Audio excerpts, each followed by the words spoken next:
Hi, everybody. Welcome to our fourth Scholars in the Square lecture of 2025. Hello to those of you who are joining us through Zoom and through YouTube. For those of you who are new to the format, I want to say that Holly will offer a 20-minute public presentation, and then she'll engage in a 20-minute period of conversation with Dr. Tim Lilburn, a poet, a fellow of the Royal Society of Canada, and a former professor in the writing program at UVic. Having Tim as the interlocutor for Holly is a little bit like, having Michael Jordan as someone who's going to play, horse or basketball with a young basketball player. So this is I'm so happy that Tim said yes to this. I'm so glad to create this opportunity for you. Our speaker today is Holly Loveday, a student in the Masters of Fine Arts program here at UVic. Prior to starting her MFA in 2022, Holly completed a degree in English literature at the University of King's College in London. She's published poems in Space Bar, Wild Court, Trinity Frontiers, and Icarus. Before she joined us at UVic, she worked in London's Financial Hub, which I think is a reason to have a whole other lecture in the future. While working on her MFA thesis, about which we'll hear more this afternoon, she worked as a sessional lecturer, sessional instructor in the writing program. She brings a wonderful sense of humor and depth of literary knowledge to our conversations at the center. We love having her with us here at the center this year, and I'm really pleased that our lecture series creates a context in which we can kind of share Holly with the broader audience. Before I turn the podium over to Holly, I want to acknowledge and respect the Kwangin, especially the Songhees and Esquimalt peoples, on whose traditional territories the university stands, and other Kwangin and Wisanish peoples whose relationships to the land continue to this day. Now, please join me in welcoming Holly Loveday.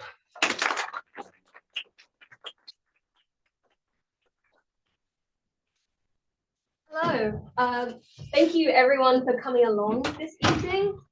As Paul kindly said, my name is Holly and I am a graduate writing student in the Department of Fine Arts, where my genre is poetry. In today's lecture, I will connect my research into 20th century Irish history, looking at family kinship structures through the lens of mother and baby homes, with my poetic output.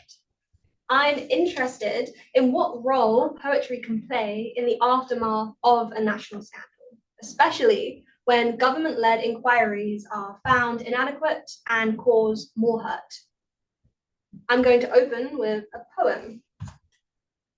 This poem came about as I was completing research for this project, which included a visit to a Dominican monastery up in Squamish.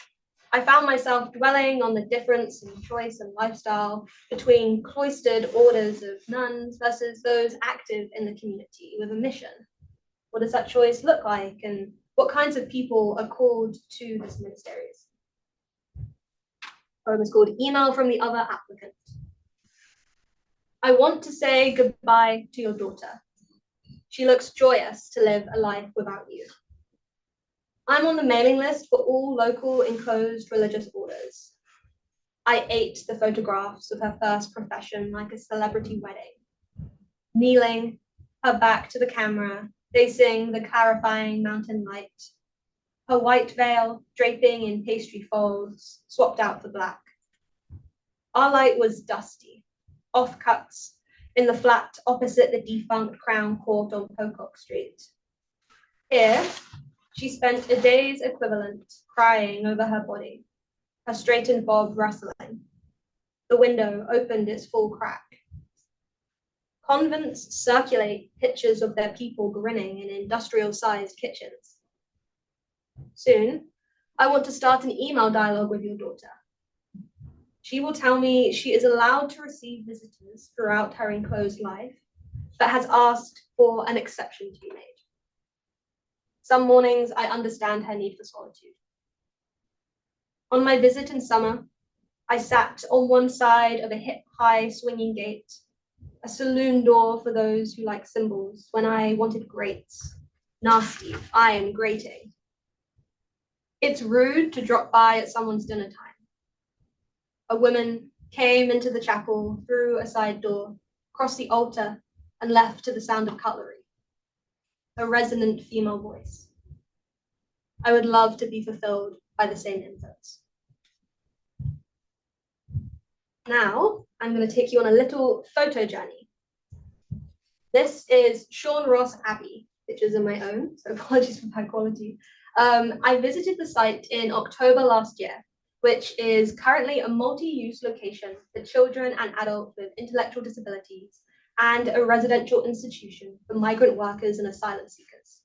The site is co-run and funded by the Irish Health Executive and the Sisters of the Sacred Heart of Jesus and Mary. In fact, this site was renamed to St. Anne's Special School and repurposed in 1969. Before that, the site was a mother and baby home. Mother and baby homes are this euphemistic name for homes for unwed mothers that were in operation across Ireland between 1922 and 1998. Women and girls who became pregnant outside of marriage were sent to these homes by their families or local religious authorities to avoid public shame. The women and girls would complete their pregnancies at these homes, were kept separated from their children, who soon after were often non-consensually adopted, either domestically or internationally. The residents of these homes were made to repay their debt via manual labor and then return to their family for reintegration for society. Sometimes the child would be reintegrated into the extended family network, but rarely, if ever, introduced as their biological mother's child. So this often looked like an aunt, a cousin, or an other relative caring for the child. This led to an open secret family structure where the child's parentage was known but not openly acknowledged. This was a method to circumvent social ostracization, as the unwed mother would usually go on to marry and have legitimate children. This was the goal, that was a success. These institutions are a symptom of how a cultural imperative of appropriate family structures in Irish society has led to the marginalization and alienation of many, but especially women. I was keen to locate one particular burial ground on the site, known as the Angel's Plot. But it was clear to us, and hopefully clear from these photos, that those on site did not want us sniffing around. Well, we snuck through anyway and came upon the Angel's Plot, or the children's burial ground. It was a shock to find the burial ground literally hidden in the middle of these tall coniferous trees, but perfectly kept. The lawn was neatly mown. Previous visitors had left knitted booties and hats on the chain fence, but there were only a few named headstones for the older girls. One, memorably aged 14. This photograph is of a mass grave, and we don't know how many infants and babies are buried here. During Sean Ross's operation as a mother and baby home between the years of 1931 and 1969, 6,414 women were admitted, 6,079 children were born or admitted, and approximately, we think, 1,000 infants died, the majority just under the age of 1. The official government investigation states that infant death rates were almost twice the national average for illegitimate children who were born into these mother and baby homes. Before the year 1960, mother and baby homes did not save the life of these children. In fact, they appear to have significantly reduced their prospects of survival. Here is an aerial photograph just to orient us a little in the space. So on the right arrow, that is the children's burial ground, the Angel's Plot. You can see how it's hidden. And then on the left, that's the complex. And I've circled in the center the medieval abbey that's on site. So the site consists of a Georgian stately home, surrounding buildings, woodlands, an Augustinian period abbey, and the 3 burial grounds. Now, why was I so keen to sneak around a quasi-governmental site to visit a very distressing burial ground? This is a picture of my grandfather, who was born in Sean Ross Mother and Baby Home in 1932, just 1 year after it opened. He was taken out of the home shortly after his birth by his grandmother and was raised as a cousin to his step-siblings. And some of his siblings did not know he was their brother until after he had died. The Sean Ross site now also houses migrant populations as part of Ireland's contentious direct provision scheme. This scheme essentially houses asylum seekers in residential institutions in rural locations to boost the local population, except these sites, like Sean Ross, are often isolated, The occupants have little, if any, access to vehicles, jobs, or the chance to connect with their own cultures. It felt like Sean Ross was a casing that had emptied out its former occupants, unwed mothers and children, and replaced them with a new, different, marginalized population, the intellectually disabled, racialized immigrants, those we wish not to see. This wasn't a site of memorialization, but of ongoing isolation. And let's zoom out for a minute. Across the 9 mother and baby homes in the Republic of Ireland, a total of 37,000 mothers passed through their doors. Ages of these women and girls ranged from 12 up to their mid-40s. Yet, mother and baby homes were not solely a Catholic issue. There were also Protestant mother and baby homes and a few state-run mother and baby homes. But most interesting is the multi-faith issue in England. There was intense competition between religious denominations to save the souls of the children of unmarried mothers. Unmarried pregnant women who made their escape to England, known as PFIs, so pregnant from Ireland, would stay there, establish a life until word got out in their community about their condition. Catholic rescue societies would forcibly send them back to Ireland, where they would be immediately put in a mother and baby home, often picked up from the airport or the ferry terminal or the train station immediately.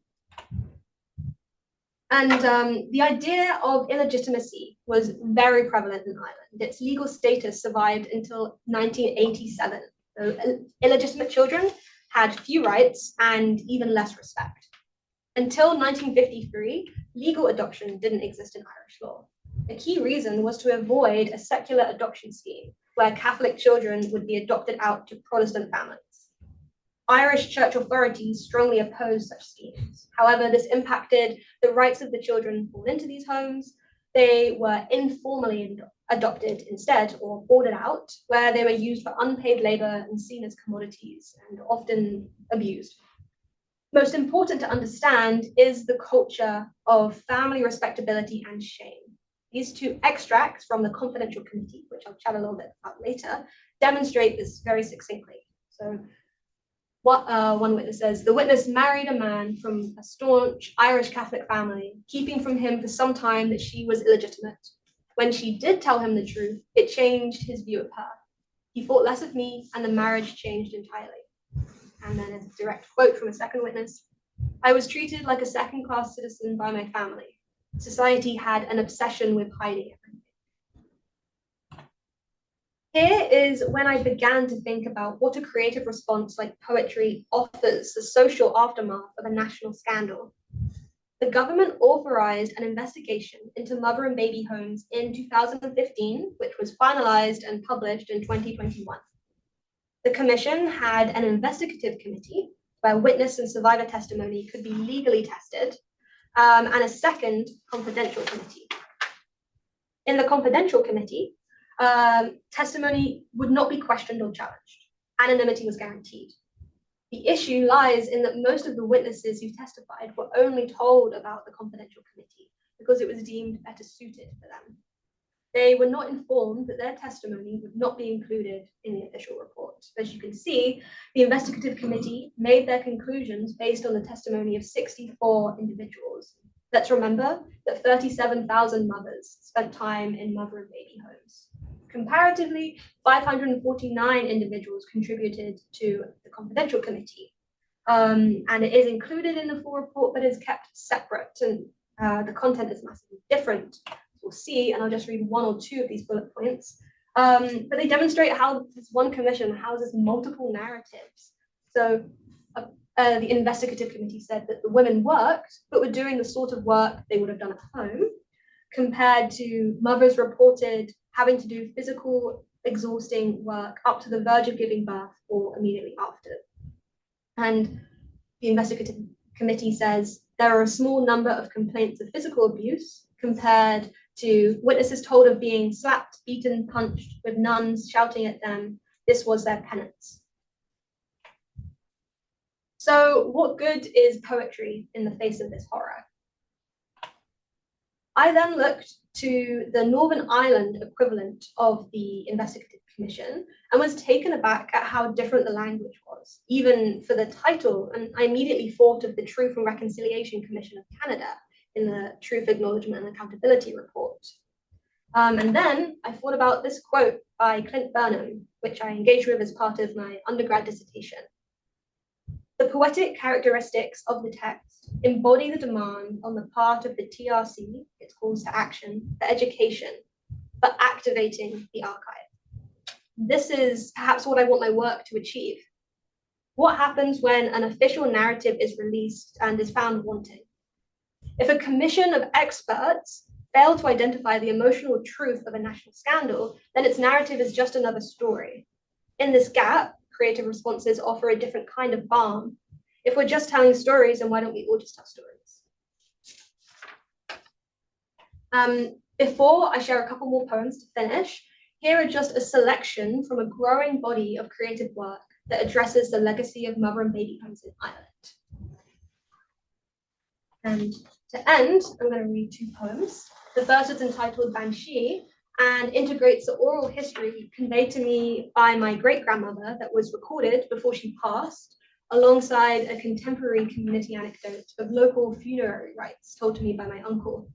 My intention was that her voice would blend into a chorus of modern women's voices waiting to attend a wake in a small village.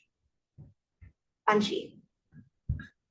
Adjoining mourners filed round the outside of the house, each holding some part of a floral tea set, shifting foot to foot, a lace-trimmed saucer, an uncracked cup with a thumb rest, sighing as one joint breath, held low, to have crockery loose outside.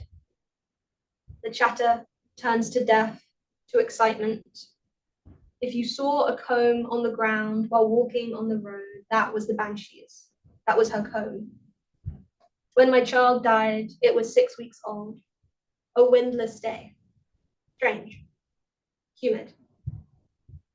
And when I went in to see my child, I let out a roar and my child came back. The queue moves quick now. The sky was a lurid pink and twilight in the little car park last night, a half hour before closing. A pretty arrangement. It lived for a week. I got down on my knees and asked God to take the child. When a person is dying, you can bring them back if you let a scream. Inside the room, now doilies splattered over a hardwood sideboard, end tables. This could be any house. I explained to Angela that you weren't to be in the room when your mother died. If you were there, if you let out a shout, your mother could be dead and could come back. She could be a week in agony. Be satisfied now. The deceased is sat up in her bed with her eyes open, and above the sideboard, the Sacred Heart hangs red and glowing as ever. He watches them file in with his lovely brown locks.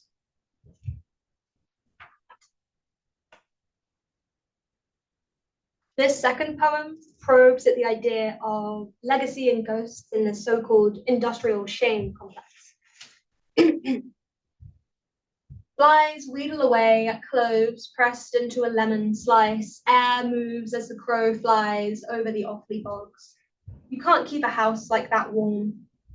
Wind beating you over the head like a circus tent, assembling again and again when you step outside. Glare over the grey sightlines to the unpainted house, which they've done nothing with. I am a piking stick of deadwood, keeping the clothesline off the gravel. My saliva would run downhill, could reach any of those new building sites on the lane. Fathers move their daughters next door to their mothers. Friends of the Cork doctors who bought the big house after the old owner sold its furniture, saw a woman, uninvited, by the walled-off garden, her back away from them, standing before the spine of a hazel tree. The friends took her through a scarecrow. And I'll end on this very apt quote by the former Taoiseach, Enda Kenny. For a while, it seemed as if in Ireland, our women had the amazing capacity to self-impregnate. Thank you.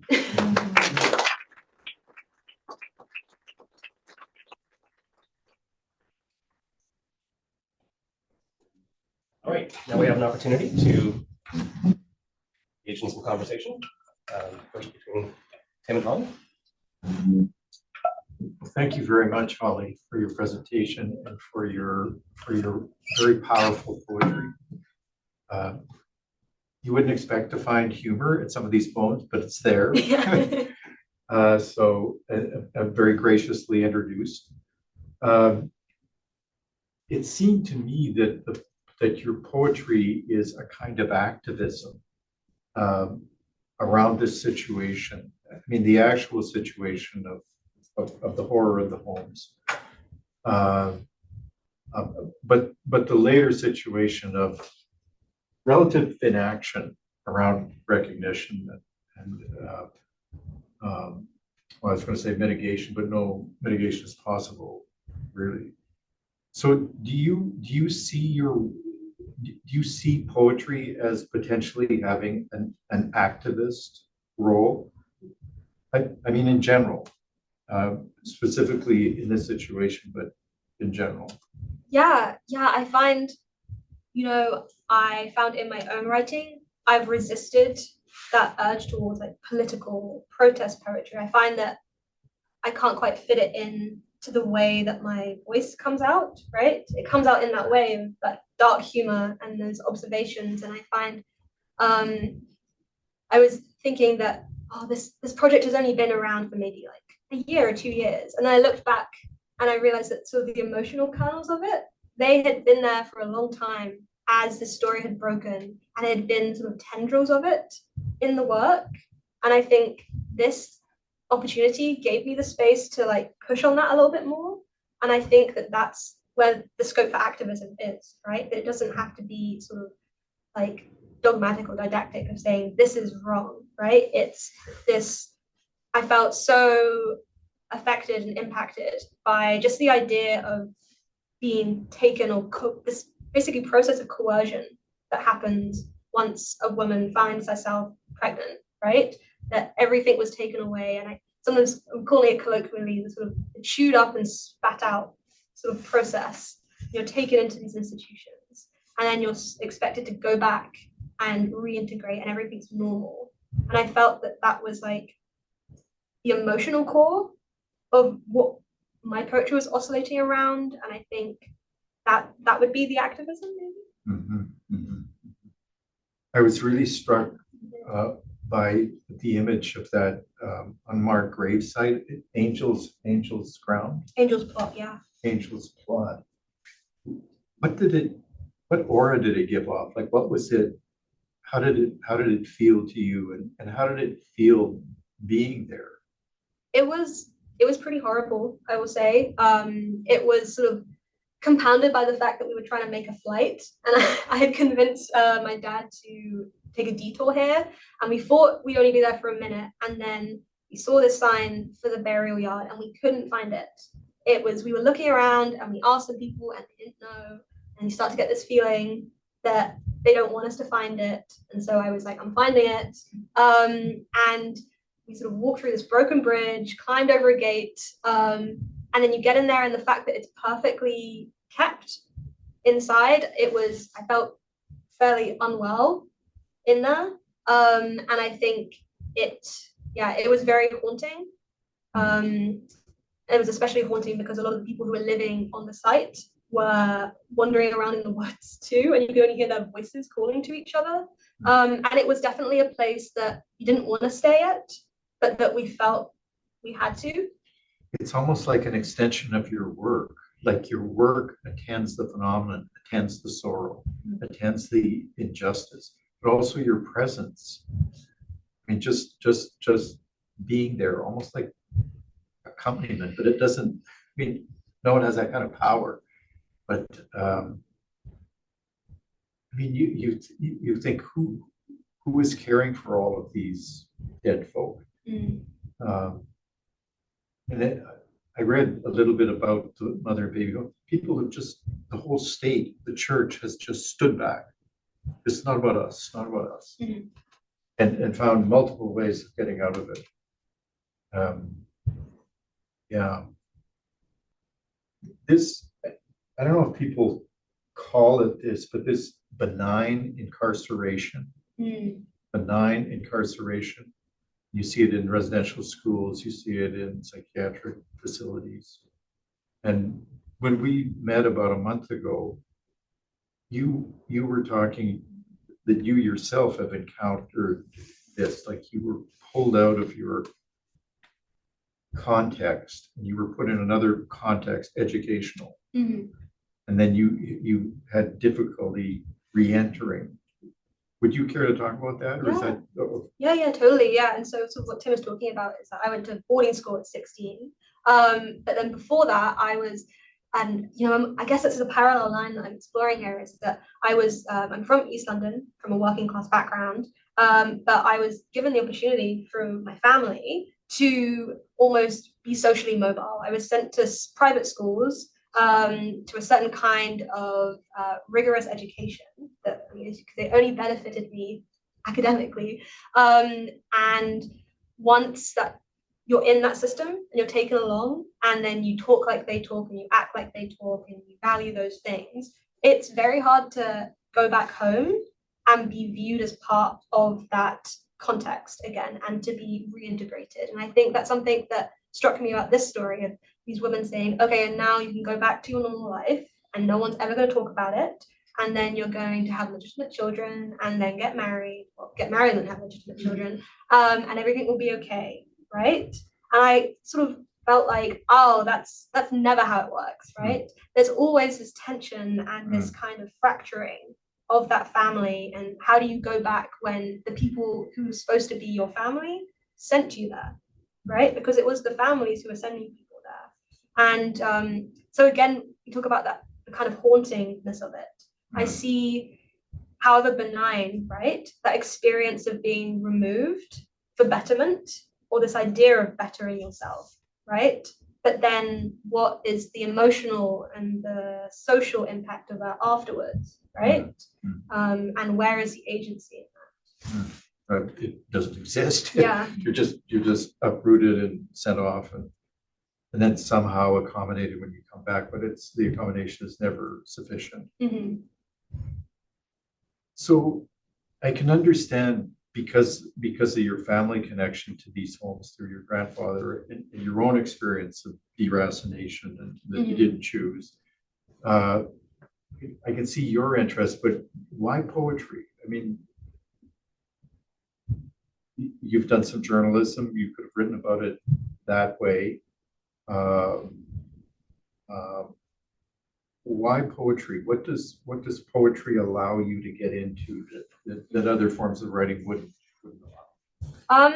Yeah, I don't know if people can see it, but this is like one tiny thing of this huge folder of a range of sources and commissions and investigations and forensic stuff. And there's been some fantastic journalism, sort of separate, like independent, right, from state and organizations that's been done. And I found that it's such a game of data and tracking and tracing and question marks. And especially in Ireland, there are some very strict rules on adoption information that very much protects the mothers, because it was such a shameful thing that have not been updated, that it's really hard to find out anything, right? And so what I was sort of talking about with the confidential committee is like, okay, if we can't find out anything, then I guess we're working with the emotional truth of a story that you're told, right?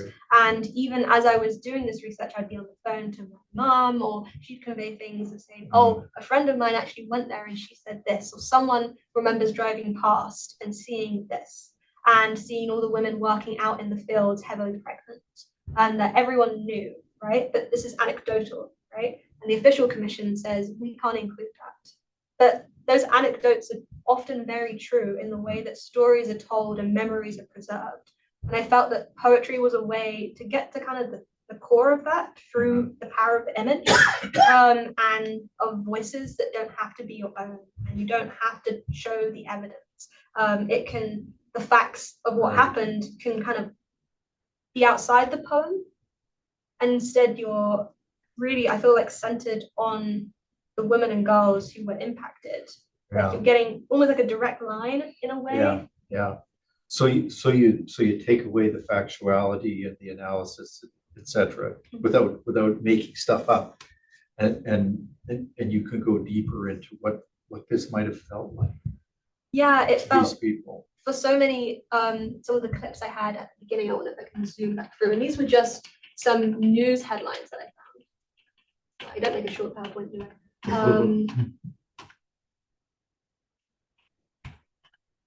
There we go.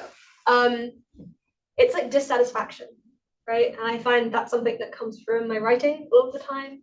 This feeling or sense of dissatisfaction, of unfinishedness, of things not sitting well. And I think that is what I felt with where we're at with mother and baby homes in Ireland, in Northern Ireland, survivors living internationally. And I felt that conveying that through poetry, like that is really, that's where we're at, right? You can read all the documents, but to understand how people are feeling and how generations, their children's children, like me, right? How we're feeling about it. Yeah. I know a lot of poets are like, they're politicized, but they're worried about writing about politics because they think that will have a flattening effect. And make the poetry sound as if it's yelling or castigating, and that may I don't know, reduce the sort of explosive power of that poetry can have. And I don't see this happening at all in your work. I mean, that these are very, very solid publishable poems, and yeah, you haven't fallen into preaching. It's the sort of thing where you just feel like tearing your clothes. Like, how could this have happened? And it continues to happen. I mean, I think in this country, people think, oh, well, we had the Truth and Reconciliation Commission. It's all right, everything's done. No, not at all. Not at all. It's just started. Yeah. Well, in fact, it's not started. It got a bump with TRC, and then it's just, okay, we're done. And the land acknowledgements are, almost borderline hilarious. What do they say? The historical relationship that the Wasanish people have. They were owners of this land. They were owners. This was their land. They don't have an historical relationship. They own it. Okay. Don't get me started. I feel want to take off. I feel a poem coming on. Yeah, right. No, it's shrieking coming on. So yeah. And I see that with I didn't have time to. There was so much I could have included in this, but when it looks at because there are nuns still on the site, right? They still own the site, the Sacred Sisters of the Sacred Heart. And so I looked on their website to see, is there any statement, anything? And they say that one of their missions in Roscrea Island, which is where Sean Ross is that there's a group of sort of elderly nuns who are there to welcome back mothers and their children who were there. That's it. And that's it. Yeah. Well. And that's like someone's like the land acknowledgement. It's like, welcome back. Like, okay, Yeah. great. Yeah. And the other thing that I don't know if you mentioned it today, but you talked about it, were these non-consensual, like the kids would be farmed out. Kids would be actually sold. Yes. To families, often American families, probably for significant sums, and yeah, like post birth, they would be sold. Yeah. So 9,000 was it, or? Because this slide didn't make it in, but I kept it on the PowerPoint because I love it so much. Oh, and there's that film. Yes, right. Yeah. So again, the official committee says that they have no evidence that a profit was made, and they have no evidence that consent was not freely given. The confidential committee says very different story, right? And there was a lot of people, because legal adoption came so late to Ireland, that it was informal, right? So someone would a child just got put on a plane, right? And then suddenly there was a donation a few months later, right? And you had all these networks of, Catholic organizations also in the States and also in the UK, right? So it used those networks, right? And yeah, that's another thing that hasn't even been pushed open. And because of the really strict laws against like data for the women who why they came in, if they're still alive, where they are, it's really, really hard for adults in America and Ireland and the UK to trace where they came from if it was an instance of like illegal adoption internationally, right? But that's what the film traces, like someone Yes. finds out and then tries to find. Yeah, he that was also at Sean Ross. Oh, really? This is an Yes. actual thing. Yeah, at Philomena. Philomena, yeah. It's a great movie. Yeah, my mum always tells me the story that my grandmother met Philomena for a big hug. Oh, really? Yeah, and Wow. so when we went to go visit, we actually saw the son's gravestone. He's buried in the ruins of the Augustinian Abbey, which in the movie sounds lovely. Having visited the site, I think it's a really strange decision. I do. I saw it there and I just felt like, if anything, you should have been buried with the other children, right? Those were like the brethren that you came up with, right? Not on this medieval abbey that had this sort of early Christian, like medieval Christian idea. It was a real shock. Then there's the whole question of theodicy, like the appearance of evil and within the church. Mhm. So how does that work? How does that come about? In terms of the presence there, like their response to this, or right? I mean, what power is an apology, right? I would say very much these were co-run. These were state and religious organizations, and they were funded by both, right?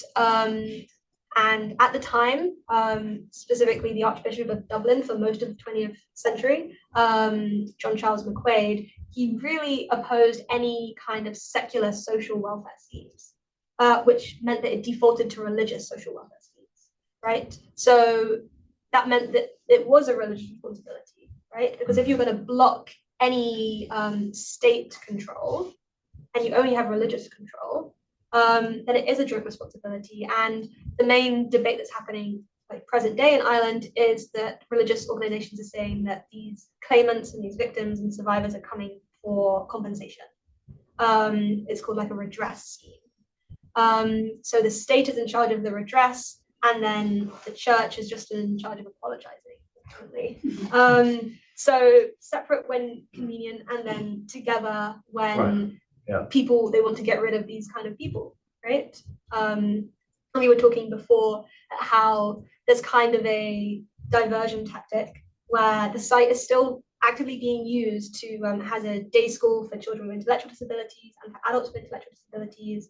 And so it means when you go on site, they're kind of asking, oh, why are you here? We have vulnerable people here. You can't really be here, right? And the cynical side of you thinks it's like a tactic, right? To sort of divert attention, right? Well, maybe we should open it up. Yeah. Can I just want to go back to a response you offered to one of Tim's early questions? And I found it quite remarkable. You said, you tried other kinds of writing about these things, but it didn't match your voice. And I guess for the poets and the aspiring poets in the room, I suppose there are a few of them or a few of us in the room. If you can speak about how, I don't want to say already at your young age, but I'm sitting here with my friend Tim, and I guess I can say at your young age, how you come to know with such clarity that your voice works in this way, but not in that way. Because people who are often starting with poetry, of course, you're not starting anymore, but often we'll try lots of different voices. But can you give us a sense of how you came to know that about yourself? Yeah, I know if my dad calls the poem bleak, then it's my voice. No, I did, a key aspect of this, I did a great class with Danielle Geller, who works a lot with CNF, and it was really based on the archive. right? And a lot of, for this project, I kind of drew on my learning from that, which was, I was working on a separate project, also historical, to do with my family in East London. And I was trying to write this poetry that was more like dates, places, names, and it felt like an article. It just, I find when I'm writing and when I feel like I'm being true to the images and the turns of phrase, and even I find the rhythms very hard when I'm trying to shoe in. And 5 years later, this law, it doesn't, I look at it and I feel like I'm teaching this person something, and they're not coming to the poem to be taught. They're coming to understand and experience. And it feels like I'm lecturing, right? And I read it and I was like, I'm kind of annoyed with my own poem. I feel like I'm annoyed with a lot of my poems all the time because I read them and I'm like, oh. But it felt there that like this was it was becoming bullet points. And I felt like with the voice, it's, you come away from the poem, and I try to when I do it, and I think it's workshopped, or if I feel like it's done, and I come back to it and I look at it and I feel like it's getting shelved.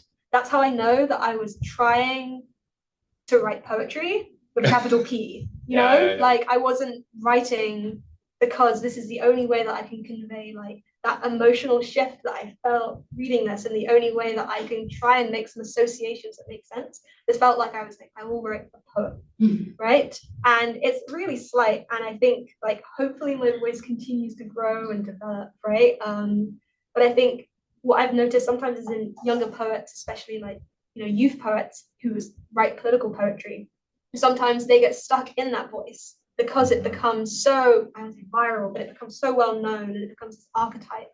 And then I sort of look at that and feel like, oh, I'm so glad that not many people see any of my early stuff, right? When you're trying stuff out. I feel like with Tim's poetry, if he didn't sign them, I kind of know who wrote it.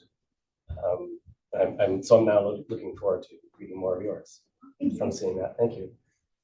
Questions, comments? Yeah, Peter. In Canada, the TRC led to calls for action. In Ireland, did any of that happen? Were there calls to action? Yeah, there were recommendations. And I think one of the first reports has come through on that. The recommendations, I mean, they're very mild. It's mainly to do with contemporary adoptions, right? And then a push for releasing documents. And recently, some legislation has just been approved that it is now going to be illegal to destroy evidence. So before that, it was okay. Before it was fine. You could burn them and put them in the shredder. And so a lot of them are to do like with the redress scheme, which has caused its own bunch of issues because they said that you could only get compensation if you were in a home for 6 months or longer. And if you were fostered out as a child born there, you also weren't entitled to it. But I would say that the TRC calls to action are much more extensive, probably also unachieved, but there are many more of them. The Irish one they're very slight and there aren't very many of them. So it's like more of a signposting, I would say, right? Thank you. Sure. Can I go first? Okay. So it's less of a question, Holly. There is something bothering me. So on the poster, we are seeing the picture, the sign posting. Yeah. It says children's with apostrophe after S.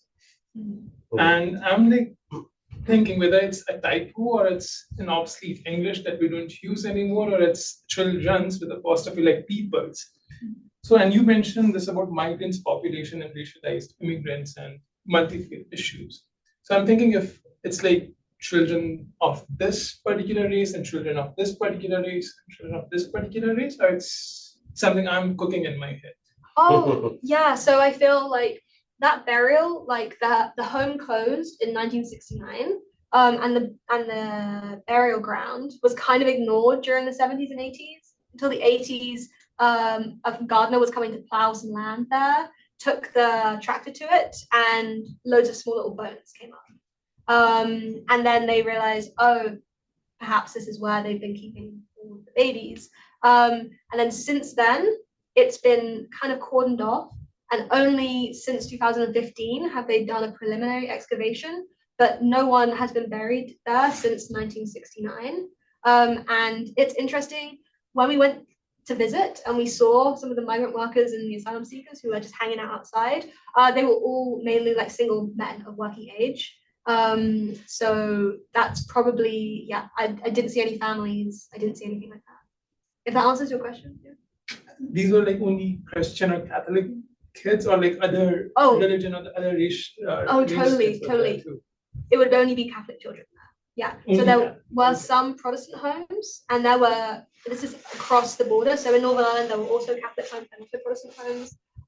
This mother and baby home was run by a Catholic religious order called the Sisters of the Sacred Hearts of Jesus and Mary. So it would only have been Catholic people there, and in the community that's in County Tipperary, this area, it would have been predominantly a Catholic community there, or at least sort of culturally Catholic, like whether or not they actually believed, who knows, but baptized, attending mass, attending to those kind of social Catholic norms. Yeah. Thank you. So something we touched on a little bit is about the value of poetry versus journalism. And what I thought one question farther than that is like, where do you see the value of your poetry in terms of its intended audience? Like, what do you hope it to achieve? Or especially in the context of a long, several hundred pages long kind of report, like what is the value of a poem somehow in that difference? Like who is going to be reading it and for what reason? Yeah, thank you. I was on the phone with my mum and I was saying, oh yeah, so this news article says that they're going to put an acknowledgement that some survivors disagree with the official commission. And I was like, I can't find it anywhere. I've been looking. My mum said, if you can't find it, what hope does anyone else finding this, right? I'm going through all, like with a fine tooth comb, all the materials I could find. And I just thought, yeah, like what is the point, right, of putting an acknowledgement as an afterword to a commission that you have to download as PDF, which is like good luck for all the, the elderly, survivors of this, right? If they'd be able to access that, read that, it is like technical language, right? Not only, yes, it's useful in one sense to have this information, but is it actually useful, right? To be a balm, to offer any kind of closure. How is that going to be communicated? And, again, some people really don't like poetry. And so I couldn't even say like, yeah, it's like, writing an opera. Like, yeah, sure, it really helped people because everyone loves opera. Not really, right? And I think that's maybe why the space of somewhere like these kind of texts probably do the work better than me, right? In being engaging and accessible, right? I find that somehow poetry is the only thing that for me is effective and kind of like allows me to, I don't know, creatively express myself in an authentic way. But hopefully the emotional veracity in the poems offers some other kind of balm or some other kind of like solidarity, maybe is a better word. Exactly. These poems are gifts of care to these unnamed kids in the ground. It would be like someone bringing a flower in, and of course this changes nothing, but it's treating them with respect and recognizing them. They've been defaced, literally defaced. Yeah. They've been made anonymous, non-persons. When I visited, it felt like we almost missed the flight because we didn't want to leave, even though you couldn't do anything, right? No. But you just feel like you want to sit with them, right? Scott, there's a question on Zoom. Yeah, this is from Paige. Are there any statistics regarding the circumstances by which young women ended up pregnant, rape or incest? And then secondly, were the women who saw their children taken away treated any differently? More compassion, less? The second question were the women who saw the children being taken away. Okay, yeah, totally loads of statistics. I would really recommend you go through that commission 2 stage because there's a really extensive some data on entry pathways. Particularly for Shauna Ross, there was a lot of data on entry pathways and exit pathways in terms of where they went next, organizing jobs and such. To come in, there isn't statistics on the level of like sexual assault or abuse, but in the confidential committee, you get these anecdotes, and it's very hard reading. A lot of minors, who were raped, yeah. So I would say definitely lots of information there that I couldn't include in here, and then you didn't really want to too much. I'd really recommend checking that out. And the second one, absolutely not. I think that the people in charge of these homes, which were for Sean Ross nuns, and for a lot of other ones, there were also different orders of nuns. They had very little sympathy because they believed the women there deserved it because they had sinned, and this was their penance. And that language in a lot of the anecdotes and evidence is banded around a lot. And it was viewed that the child would have a better life, the mother would have a better life because she could start again. And so there was very, very little sympathy.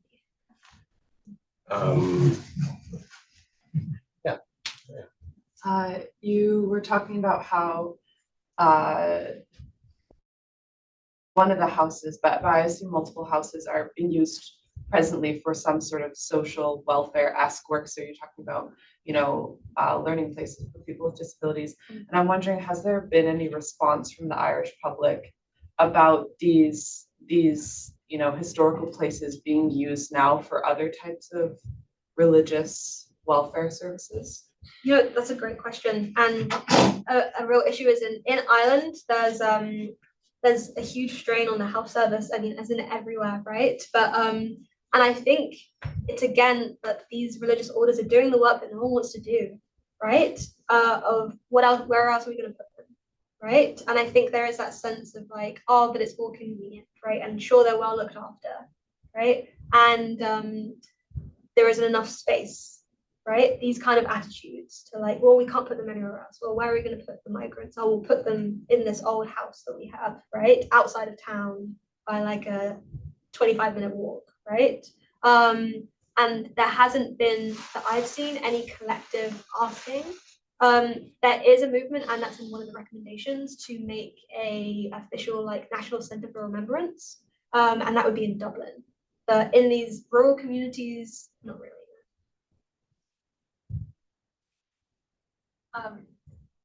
Feel free to answer however much you want, but you talked about how this is personal to you and your family, and I was wondering, with the process of going through this project, having conversations, kind of interviews with family members, and then the creation of the poetry, because you talked about how there was kind of a culture of shame around unwed mothers and their children.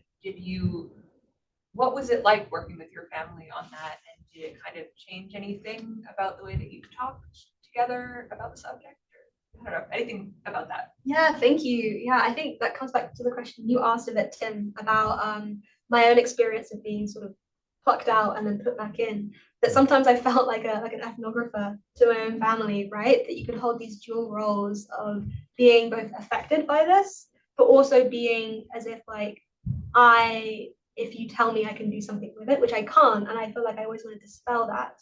But there is this idea of like, oh, someone is taking note and wants to write it down. And I think as members of my family are aging and passing away, right? So those stories pass away. And it has been this feeling of like, yeah, we want to preserve it, right? Because it hasn't been preserved, right? Or it hasn't been communicated before. And I do feel like my generation and some of my cousins, right? There is this sort of step away from church and religiousness and into this more objective view and feeling less bound by it. And I would say these conversations, I hope, have emboldened some of my older relatives to be like, that was crazy, right? Tell me more. Yeah. I guess it wouldn't have been seen as crazy then. Yeah. Right. It would have been seen as, well, someone's got to take care of these problems. Yeah. And the church is there. That's why God made the church. Yeah. Right. And so that's the pain of the contrast between then and now, I suppose. Yeah, and the fact it was really also an open secret that the infant mortality rates were published in every year in newspapers, right? So it wasn't something that no one knew. It was something that everyone in the society was also complicit in. And I think there is some hashing over of that, right? Of like, yeah, acknowledging that also we all kept quiet, right? You too. Out of curiosity, what's the contrast between the infant mortality rates in these homes versus the broader public? Yeah, so that's also something that comes up, and it was, I think I said maybe it's like twice the national average That's for what the it says time. online. Yeah. And so it was, and it's also, there was a belief at the time that if you were illegitimate, you were more likely to die because you were like a lesser soul.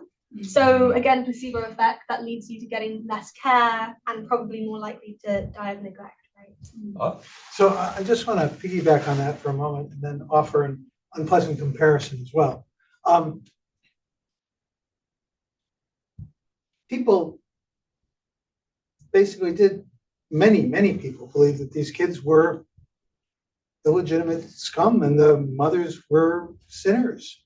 And the function of religion in that moment, right, is really quite complex. It's not that there were a bunch of horrible nuns. There were a bunch of horrible nuns. I'm not a fan of the nuns, but it's not like there were a bunch of nuns who did this thing behind everybody's back.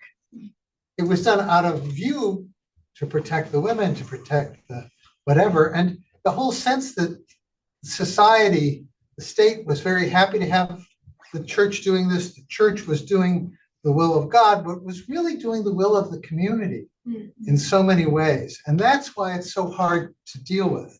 If we could just say, oh, those damn Catholics, or I hate the nuns, it would be one sort of thing, but it really is a deeper, much deeper wound about the culture. And it also asks a question at the CSRS, like, what is the function of religion both then and now, right? Is there a religious response possible? And also, is religion always going to be the one that takes care of the disabled children, the immigrants, right? Is that its sort of thing? The second part of that, though, is, I don't remember the details, but I know the Joni Mitchell songs, right? We had this in Quebec, big time. We had, I don't know what they were called, the laundrette, we had a whole system of Catholic institutions to take care of the mothers and babies. So it's not it's an Irish problem, definitely, but it's also clearly a Canadian problem too. So what's interesting is this question of, like, does religion have anything to do to fix such a problem? Can we imagine religion, or do we just say, go away, we don't want religion? But religion itself, I don't think is the problem. That's what's sort of troubling. Though you could say, well, it's religious attitudes about marriage, or about women, or about babies. The last quote, by the way, could in fact be the reference to virgin birth. I think that's right? true, right? Which is certainly a centerpiece of Irish spirituality. That would get us in trouble both ways. But anyhow, I'll stop. But I'm just sort of struggling with this question of who did the specific work, but how did this sit in society, and how is religion in society so much a part of this story? I don't know. Yeah, I think I can only really speak from this Irish lens that I've looked through, and it's I would say it's very hard to have, for a younger generation, to have a viable connection to Catholicism in contemporary Ireland. I think cynically would say it's almost functionally impossible, right? Because of the amount of harm that's been done, right? And how it infiltrated, so many people's lives. And this is just one aspect. And you had Magdalene laundries, and you had industrial schools, and you had all the county homes, right? And from that view, and I would say a lot of other people, sure, there'll still be mass going, right? But I think there's like a rupture there that I don't know that the younger generation, who is emigrating like no man's business, right? I don't know if they're carrying any of that love or positive memory. We had You're right. I can leave it too if we no, need to. we have time for very brief Okay, questions. this is brief. I just wanted to let you know that I do. I really appreciate what you said about the difficulty of leaving a mass children's grave. I've also found that at a mass children's grave of children who were victims of the Holocaust, and I found that the departure was the hardest part. But I think we've been hinting towards this a little bit as a group in terms of intercultural comparison. So I was curious about how you saw the memory of this atrocity in both scholarly conversation and public history, how it might come into conversations with multi-directional memory among broader global tragedies of this nature, especially with your focus on multimodal and poetic representation. And just basically, do you see potential for intercultural dialogue or intercommunity conversation through your work? Yeah, I think I would love to see that, right? I feel like that kind of communication, especially, you know, with a context like in Canada or maybe even, you know, with Germany and those kind of legacies, I think that would be super productive.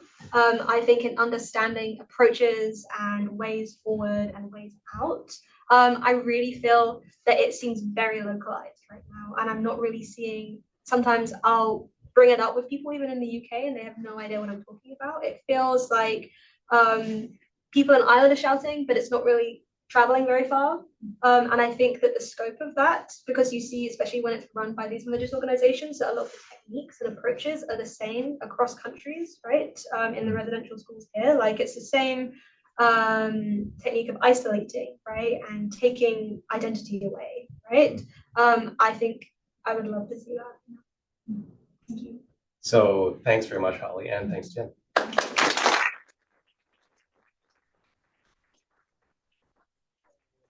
For next week, Kila's giving the lecture the night before Valentine's Day, so please join us for that. It'll be full of love and critique and curiosity. You can join us in person or online, and we look forward to seeing you next week. Thanks, everybody.